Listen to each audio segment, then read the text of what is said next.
Now we come to the representation. Suppose I have a vector A belonging to the first vector space,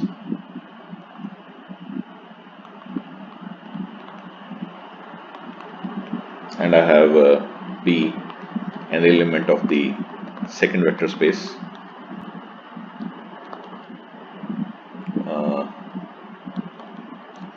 So A tensor B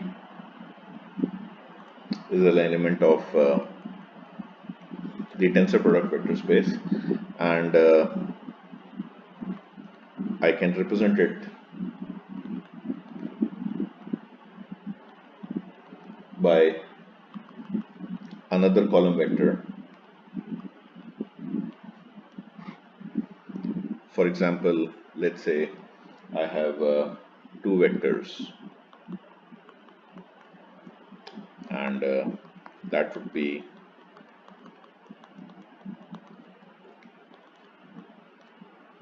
represented by a column vector with a dimension of 4. This is going to be an n into m dimensional column vector. Similarly, if I have one tensor 0, 1 belongs to V, this vector belongs to W, so I'll have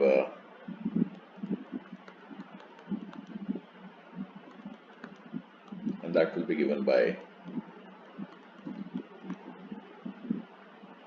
one can also define an inner product on the tensor product vector space, and that's rather easy. I have an inner product of two vectors belonging to V tensor W vector space. The inner product is just the product of these two complex numbers, where A and C both belong to V, and B and D both belong to W. So now, if I have given two linear operators,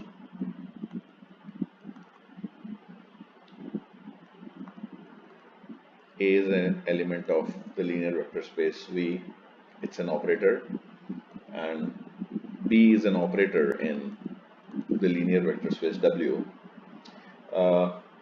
Their tensor product A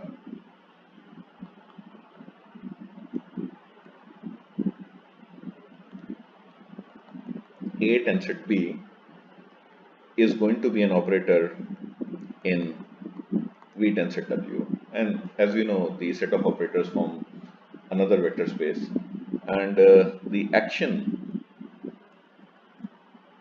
of A tensor B, the operator on a given vector in V tensor W, is specified by simply A tensor B, where I'm using A analogously and B in the bracket notation. And in general, any operator of the form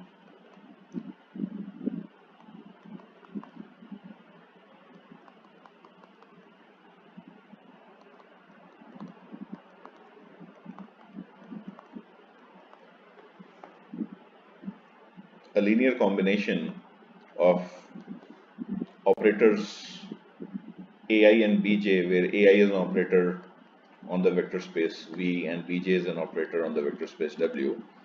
This is also a linear operator. So it was essential for us to build this thing up in order to understand entanglement, because entanglement is a very essential and a fundamental feature of quantum mechanics. when we have quantum states on composite vector spaces. So next we go to the basics of entanglement.